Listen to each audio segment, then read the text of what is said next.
विश्व इतिहास में हम लोग क्या शुरू किए थे, तो एनसीईआरटी का सीरीज। इस एनसीईआरटी में हम लोगों ने 9th क्लास से पढ़ना प्रारंभ किया था। 9th क्लास, इसका 3 चैप्टर हम लोगों ने पढ़ लिया था। इसका कौन कौन टॉपिक हम लोग पढ़ लिए थे, तो यहाँ पर पढ़े थे फ्रांस की क्रांति,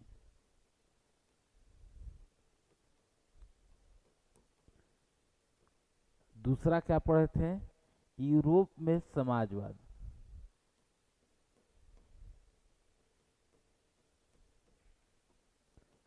यूरोप में समाजवाद और रूसी क्रांति। तीसरा लेसन यही हम लोग को शुरू करना है, नात्सीवाद, नात्सीवाद और हिटलर।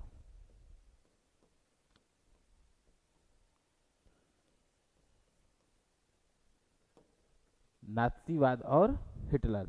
अब देखिए आप लोग जब 9th क्लास का एनसीईआरटी खुलिएगा तो यही चैप्टर वाइज है, 1 2 3, इसके बाद वन जीव है, ठीक, ये सब तो 9th खत्म हो जाएगी। तो आप लोग, हम उम्मीद करते हैं कि यूट्यूब पर भी वीडियो अवेलेबल है।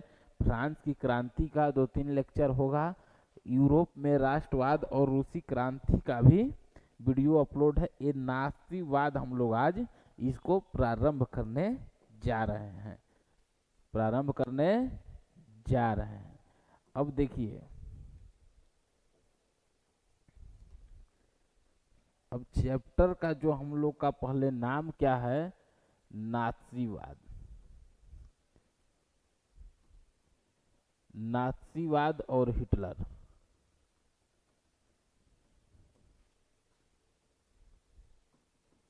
तो इस नाम से तो आप लोग भली भांति परिचित होंगे। किसके नाम से, तो ये जो नाम हम लिखे हैं, इस नाम से एकदम भली भांति आप लोग परिचित होंगे। ये नहीं समझ में आ रहा होगा तो बस इन्हीं का एक पार्टी का सिद्धांत है जिसको नात्सीवाद कहा गया। समझिएगा बात को, नात्सीवाद। इसका एक और शब्द देखिएगा तो वो शब्द आएगा नाजीवाद। एकदम बेसिक से देखिए, एकदम सब समझ में आ जाएगा। नात्सीवाद, नाजीवाद ही नात्सीवाद है, नाजीवाद उसका पार्टी है और उस पार्टी का जो सिद्धांत उसी वही कहलाया नात्सीवाद। वाद लगा है मतलब बल दिया गया है किसी चीज पर, जातिवाद, गोतियावाद, इस समाजवाद, हम लोग पढ़े समाजवाद। तो समाजवाद में क्या हुआ था, तो ये वाद शब्द लगा था, समाज पे बल दिया गया था। वैसे ही हम लोग पढ़े थे पूंजीवाद, तो पूंजीवाद में क्या था, पूंजीपतियों पर बल दिया गया। समझ रहे हैं ना। तो अब इसी को जब देखना है हमको, तो अब समझिए कि 9th क्लास की एनसीईआरटी में हमको हिटलर को पहले समझना होगा। ये हिटलर के बारे में हमको पहले जानना होगा। तो ये हिटलर के बारे में देखिए, हिटलर जो व्यक्ति हैं, इनका पार्टी वार्टी तो बाद में आएगा, पहले इनको समझने से पहले हमको प्रथम विश्व युद्ध समझना होगा।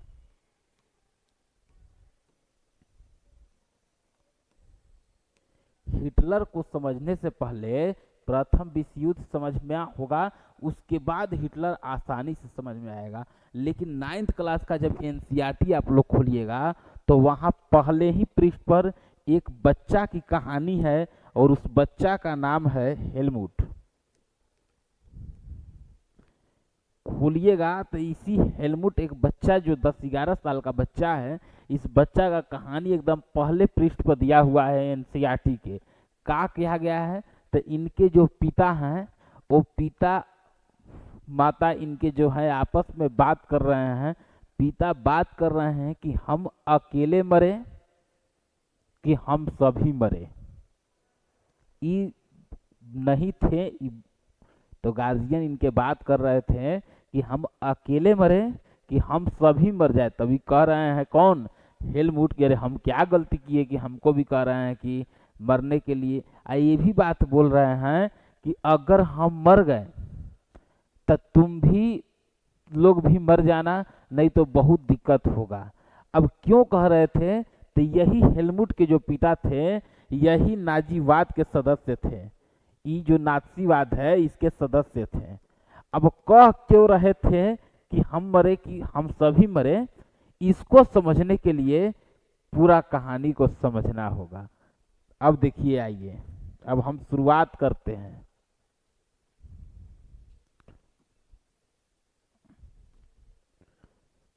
देखिए, पहली चीज तो समझिए कि ये जो हमारे ये प्रथम विश्व युद्ध क्यों हुआ। देखिए, ये सपोज करिए कि ये जापान है, अरे जापान कह रहे जर्मनी है, ये आपका जर्मनी के बगल में फ्रांस है, इधर ये ऑस्ट्रिया है और ये हमारा रूस है। देखिए, प्रथम विश्व युद्ध थोड़ा सा समझिए। प्रथम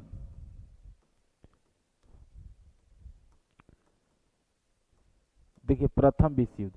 अब प्रथम विश्व युद्ध समझने से पहले ये देश का नाम क्या है, तो रूस, इसका जर्मन, इसका फ्रांस, इसका ऑस्ट्रिया, यहाँ इंग्लैंड, ई है इंग्लैंड और ई है अमेरिका।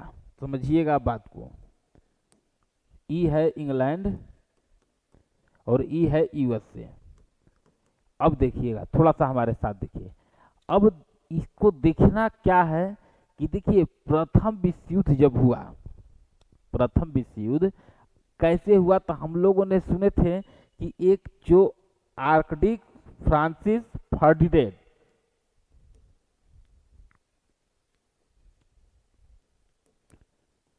आर्कडिक फ्रांसिस फर्डिनेंड, अब इनकी जब हत्या कब हुई थी, 1914 जून 1914 में इनकी हत्या हुई। किसकी, फ्रांसिस आर्कडिक फ्रांसिस फर्डिनेंड। आर्कडिक वहां के राजा महाराजा अपने आगे लिखते थे, फ्रांसिस फर्डिनेंड। इसी दिन को जून 28 जून 1914 को इनकी हत्या किसके द्वारा करवाई गई थी, तो यहाँ पर एक देश है सर्बिया। बात ध्यान रखिएगा, थोड़ा सा हम प्रथम विश्व युद्ध पहले समझ रहे हैं, उसके बाद हिटलर एकदम आसानी से समझ में आ जाएगा। जब सर्बिया यहाँ पर था तो यहीं पर एक था बोस्निया, इसका राजधानी था सेरेजोवा। इस सेरेजोवा पर अधिकार ऑस्ट्रिया का था, लेकिन ये जो छोटका सर्बिया है ये चाहता था कि यहाँ पर अधिकार हमारा हो। कहाँ पर, सेरेजोवा पर, जो बोस्निया का राजधानी था सेरेजोवा। लेकिन यहाँ पर ये गए हुए थे फ्रांसिस फर्डिनेंड, ये फ्रांसिस फर्डिनेंड यहाँ गए हुए थे और इनकी हत्या करा दिया गया। किसके द्वारा, सर्बिया के द्वारा। ऑस्ट्रिया 1 महीना का समय दिया, क्या कि जो लोग भी मारे हैं उनको सौंपो और साथ में हर्जाना दो। किसको बोला, सर्बिया को। लेकिन सर्बिया में एक जाति रहती थी सर्वस्लाव। ये सर्वस्लाव जाति जो सर्बिया में रहती थी, वही जाति रूस के भी निचले हिस्से में रहती थी, सर्वस्लाव। और रूस कितना मजबूत था, यूरोप में समाजवाद के दौरान 1904-05 में जापान हराया, आप लोग को हम पढ़ा चुके हैं। लेकिन जब ये इसका सर्वस्लाव जाति के यहाँ पर लोग थे, तो ये जैसे ही ये बोला कि 1 महीना का समय दे रहे हैं, ऑस्ट्रिया बोला किसको, सर्बिया को, कि उसको भी सौंपो और उसके बाद सौंपो और जो हर्जाना है हर्जाना को भी दो। तो रसिया के पास गया सर्बिया। रसिया के पास जब सर्बिया पहुंचा तो बोला कि जी ये रूस है, सर्बिया है, बोस्निया है, ऑस्ट्रिया है। अब तब जब पहुंचा तो सर्बिया भी बोला कि ठीक है, कोई बात नहीं, हम हैं। इतना बात जैसे ही सर्बिया को बोला रूस, सर्बिया एकदम फार्म धर लिया। ऑस्ट्रिया बार बार पूछ रहा है कि क्या कुछ सोच रहे हो, तो कुछ नहीं देंगे, कुछ ना, उसको सौंपेंगे ना पैसा देंगे, फरियाना है फरिया लो। कौन कह रहा है, सर्बिया।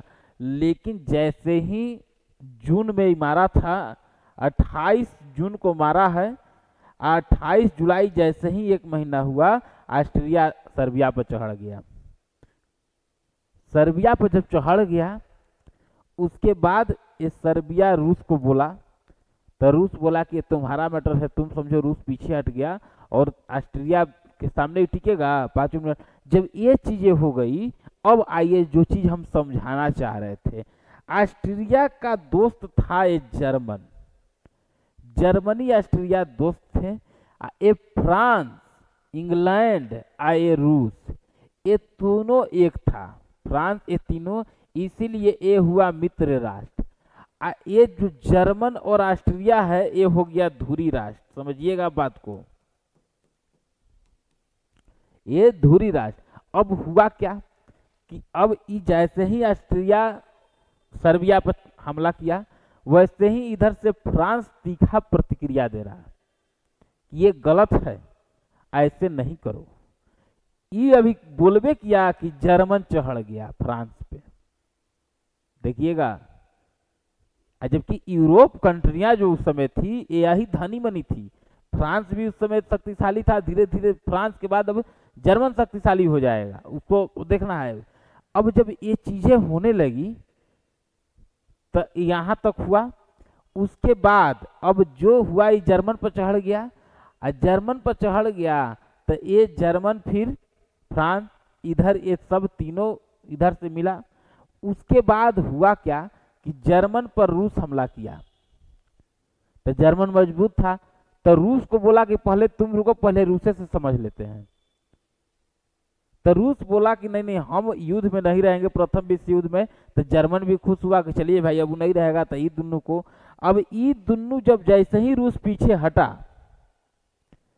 वैसे ही खुश कौन हो गया, जर्मन बोला कि अब तो ये तो दोनों से न लड़ना है। अब अमेरिका चढ़ा, अमेरिका का अभी किसी प्रकार से नहीं है, साइलेंट मुद्रा में है। तो अमेरिका जब बोला, इस सबको देख रहा है कि तो हार जाएगा, तो अमेरिका बोला कि कोई बात नहीं, हथियार, लेटेस्ट हथियार लो और चढ़ाई करो।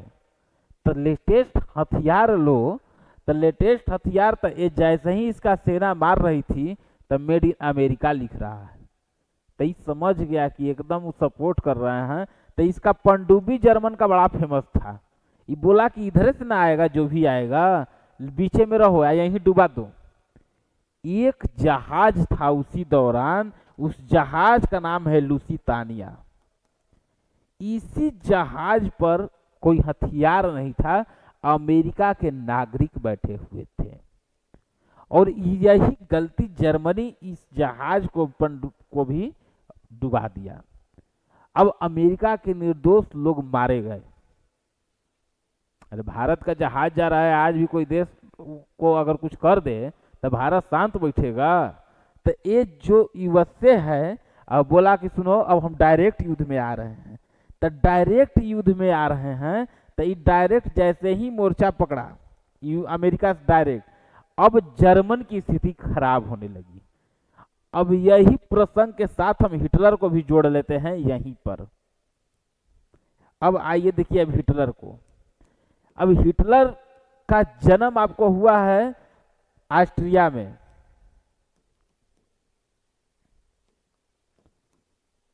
इनका जन्म ऑस्ट्रिया में हुआ है, और सिर्फ ऑस्ट्रिया ही याद नहीं रखिए, ऑस्ट्रिया के ब्रोना में हुआ है, ये भी याद रखिए। ये ऑस्ट्रिया में इनका जन्म हुआ, और एक गरीब थे। कौन? हिटलर।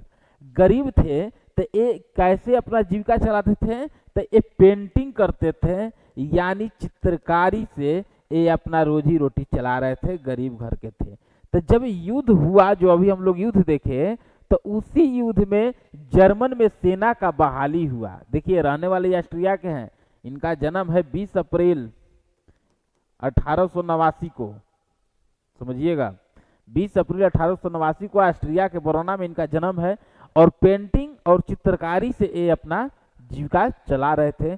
और जब जर्मन में सेना की बहाली हुई तो ये भी ज्वाइन किए हिटलर यहाँ पर सेना के रूप में। इनका नाम है हिटलर।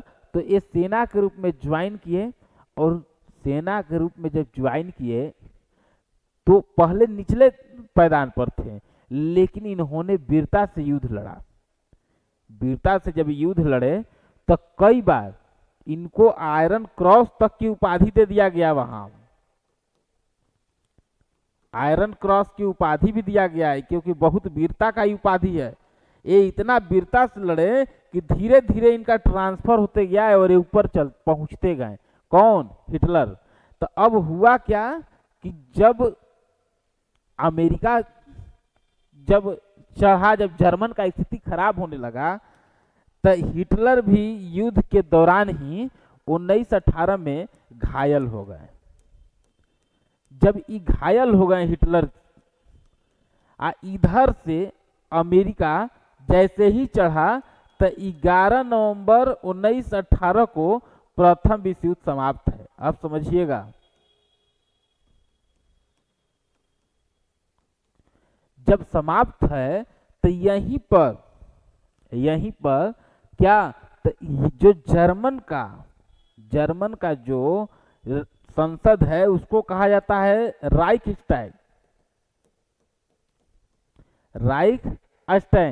यहीं पर राइखस्टैग में एक वहां पर और जगह है वाइमर, ये जर्मन का जगह है वाइमर। यहीं पर वाइमर गणतंत्र इसलिए क्यों, तो जर्मन का जो सेना युद्ध लड़ रही थी, तो जर्मन के उस समय प्रधान बने चांसलर जो हेड थे विलियम कैसर, यही विलियम कैसर जो हैं ये भाग गए, हाथ खड़ा कर दिए कि जी देखिए अब हम हार गए, ये भाग गए। तो जब भाग गए तो अब रूस अमेरिका बोला कि जी मीटिंग बुलाइए, तो इसी के शहर वाइमर में मीटिंग बुला लिए, लेकिन साइन कौन करेगा, वो तो है ही नहीं है जो हेड है। तो लोग बोला गया कि बस यही वाइमर गणतंत्र, यहीं पर लोगों से वोट करवाइए। और राइखस्टैग वहां के संसद को कहा जाता है, डायरेक्ट क्वेश्चन आप लोग याद रखिएगा कि राइखस्टैग कहाँ का संसद है, तो जर्मन का। ड्यूमा कहाँ का संसद है, तो रूस का। ठीक, अब जब यहाँ पर चुना गया, अब यहीं पर जब चुना गया तो यहीं पर चुन के बनाया गया, और यही इसीलिए हिटलर यहूदियों से बहुत नफरत करता था। क्यों? ये अस्पताल में है, घायल है, और इसको पता चला कि जी जर्मन हार गया है, और यहाँ पर राइखस्टैग में साइन लोग करवाया, और साइन कराया गया। इसी समय 1819 में वर्साई की संधि होती है, और ये वर्साई की जो संधि थी, ये वर्साई की संधि में सब साइन कराया गया। अमेरिका बोला कि युद्ध का शुरुआत कौन किया है, फ्रांस बोला कि जी बस यही किए हुए हैं। तो जब यही किए हुए हैं तो लाइए जितना भी कारखाना कल कारखाना था सबको ढोक के अमेरिका ले गया। फ्रांस बोला कि जी आप ले जा रहे हैं, हम तो तुम तो बगले में न हो। इनका जो एक क्षेत्र था जर्मनी का जो क्षेत्र था राइनलैंड, ये राइनलैंड जो क्षेत्र है ये खनिज बहुत ज्यादा था। तब बोला कि तुम यही ना हो, ले आओ। 15 साल तक रूस 15 साल तक जो जर्मन का खनिज है उसको ढो के फ्रांस ले जाएगा। अब फ्रांस लिखल ट्रक घुसेगा जर्मन में तो लोगों पर क्या बीतेगी। अब झारखंड में भारत के अलावा कोई देश का ट्रक घुस जाएगा तो क्या बने, तुरंत दम क्रोध में आदमी अथुन हो जाएगा। लेकिन यहाँ हुआ, मतलब एक तरह से आप कह सकते हैं कि जर्मन का सेना को इसी युद्ध में नियंत्रित कर दिया गया, और राइनलैंड पर सेना नहीं रहेगा, यहाँ तक कि बोल दिया। और ये वर्साई की जो संधि हुई, ये जो वर्साई की संधि, और ये वर्साई की संधि ही द्वितीय विश्व युद्ध का बीजारोपण हुआ, ऐसा लोग मानता है।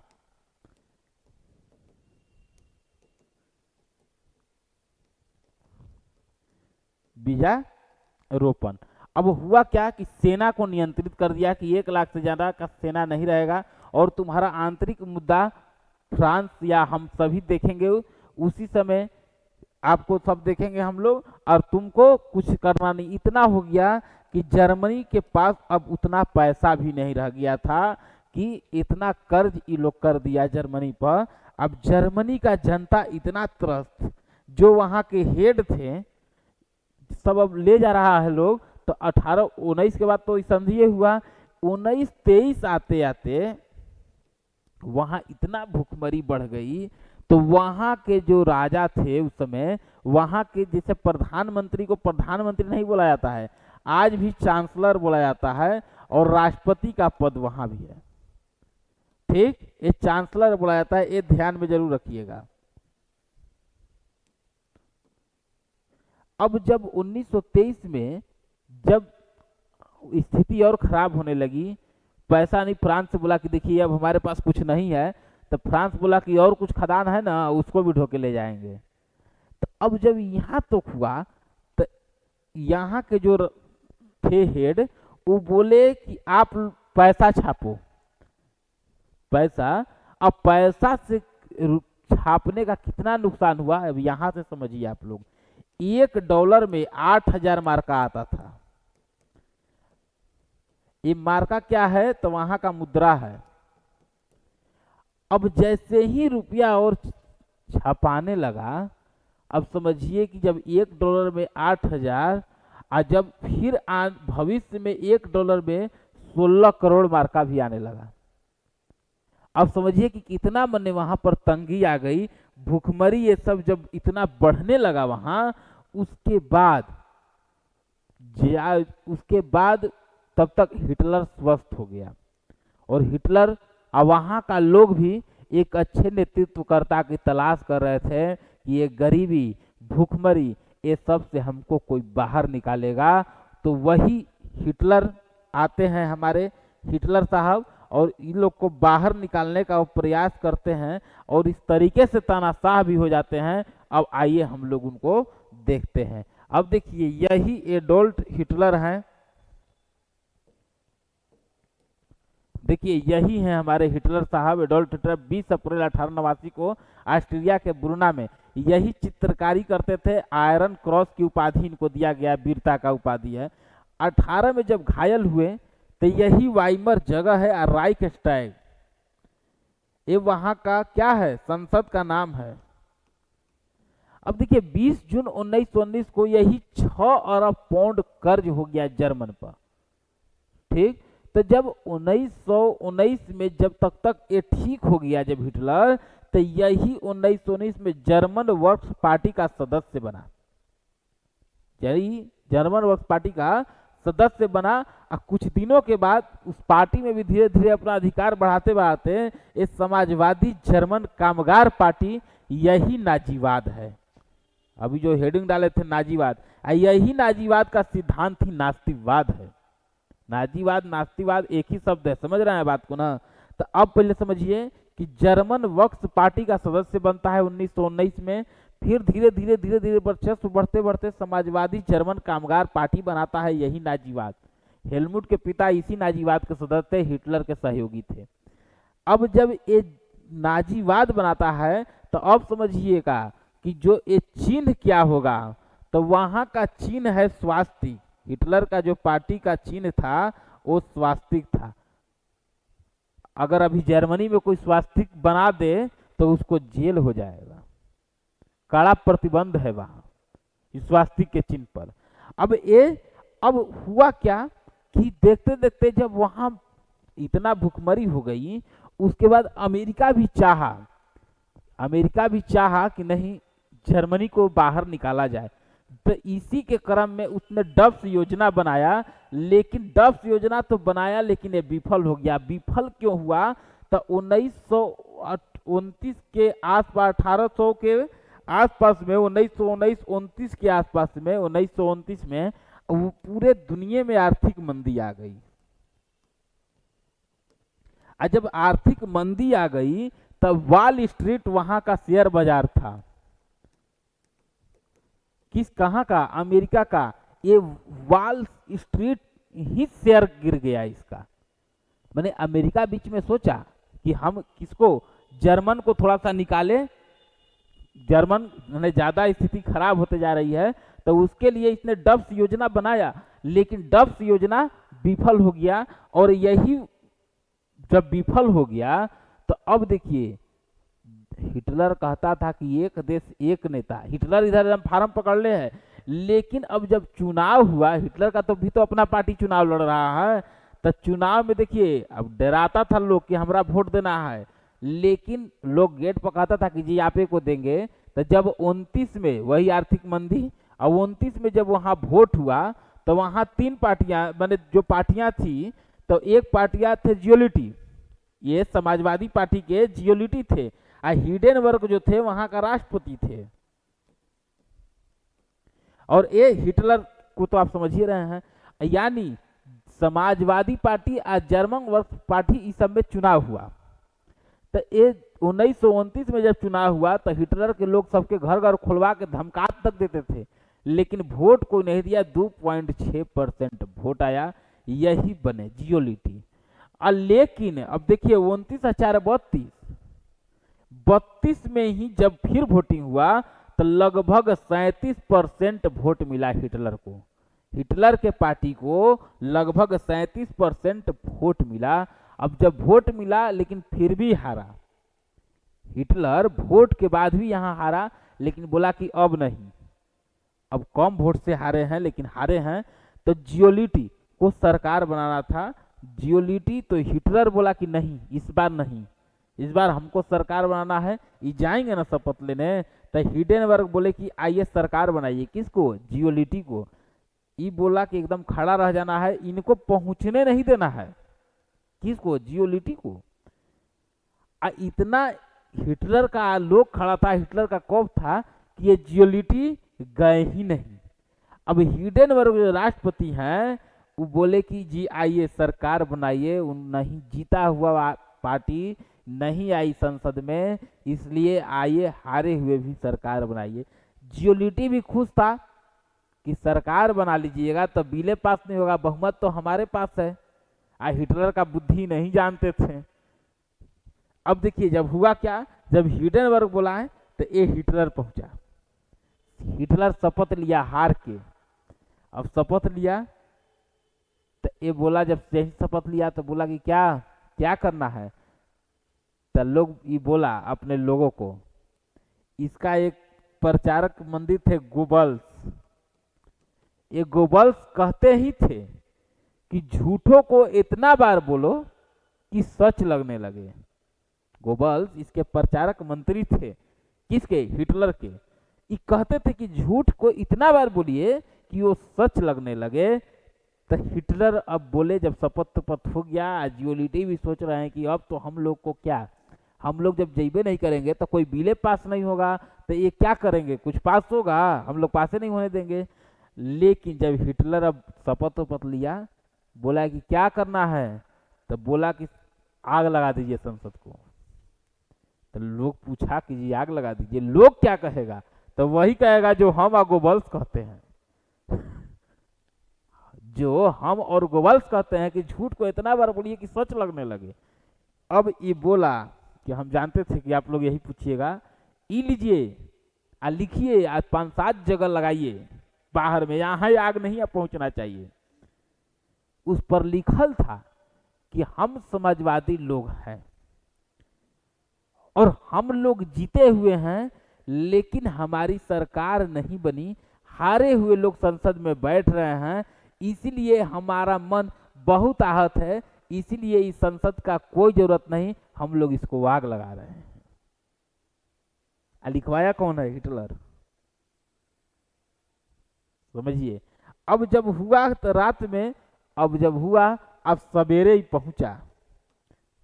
पहुंचने के बाद अब कह रहा है हिटलर कि संसद लोकतंत्र का मंदिर है, संसद लोकतंत्र का मंदिर है और मंदिर में आग लगाने वालों को हम छोड़ेंगे नहीं। मंदिर में आग लगाने वालों को छोड़े। देखिए कितना कुरूपाती आदमी है, कैसे कर रहे हैं।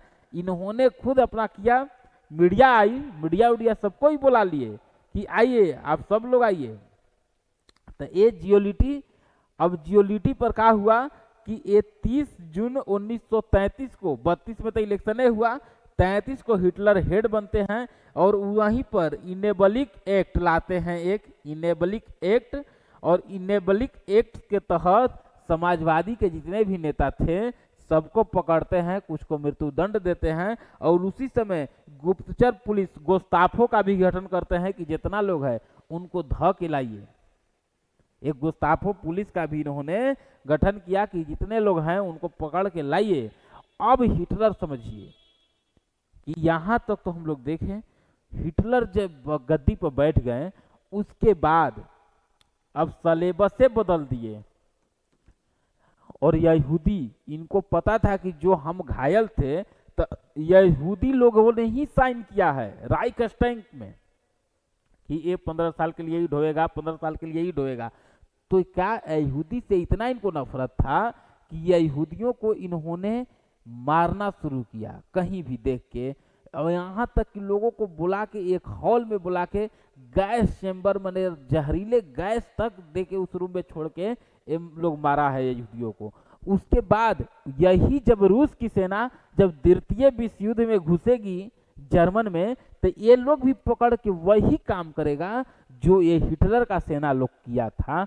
इसीलिए वो जो हेलमुट के पिता है ये बात कर रहे थे कि अपने मरे कि सबको मरे। यहाँ तक कि हिटलर भी जब द्वितीय विश्व युद्ध में घिरा चारों तरफ से, तभी नया नया ही शादी किया था, उनको भी ये जो साइनाइड की गोली देके मारा और अपने भी गोली मार लिया। और इसके जितने भी सहयोगी थे हिटलर के, वो सभी लोगों ने कोई आत्महत्या किया, कोई परिवार के साथ मरे। क्यों कि ये लोग पकड़ेगा तो वही काम करेगा जो लोग धराता था, नाखून कबारता था कि बोलिए कहाँ हिटलर और कौन कौन है, मैंने इतना पूछे, उससे बेहतर है कि मर जाइए। अब समझ गए हेलमुट की कहानी को। लेकिन यहां तक कि ये सिलेबस से बदल दिया हिटलर। ऐसा गणित ये कहता ही था कि जो राष्ट्र के लिए मरेगा, जर्मन में जिसका जन्म हुआ है वही मने ओरिजिनल मने देशभक्त है, जो देश के लिए मरेगा उसको सीधा स्वर्ग मिलेगा। सब लाइन लिखा रहता था पहले कि जर्मन जो देश के लिए मरेगा वो कहाँ जाएगा, तो लड़का कहता था जी स्वर्ग में जाएंगे। छोटा बच्चा से ही चार्ज करते जा रहा है, चार्ज करते। लेकिन जब वहीं पर सिलेबस इस तरीके से बदल दिया कि मैथ का फॉर्मूला आ रहा है कि जर्मनी में इतना लाख करोड़ टन कोयला है, तो पहला लाइन पढ़ के एकदम लड़का खुश है एकदम, क्या इतना है हमारे जर्मनी में, तो हाँ। उसके बाद दूसरा लाइन पढ़ रहा है लड़का कि ये इतना टन कोयला मिले 15 साल के लिए फ्रांस ढो रहा है। और जब 15 साल ढोएगा तब बचेगा कितना, हिसाब इस तरीके से कैलकुलेटेड रहता था कि आंसर आएगा 200 ग्राम 300 ग्राम। तब समझिए कि जो बच्चा गणित बना रहा है ओकर गणित में क्या, ओकर मेंटलिटी क्या होगा, अगला दिन ट्रक पे पथले न चलाएगा। मैंने इस तरीके से लोगों के अंदर मैंने सिलेबस भी बदल के लोगों को चार्ज करते गया। तो अब हिटलर का जो सिद्धांत है, जो नीतियां हैं, उस नीतियां को हम लोग एक साथ देखेंगे तो ठीक रहेगा। अब इसका जो नास्तिवाद का जो सिद्धांत है, तो इसमें वो किया क्या था, सिद्धांत क्या था, इसको हम लोग एक क्लास में और लेंगे और इसका सिद्धांत को हम खत्म करेंगे। उम्मीद है कि आप लोग जान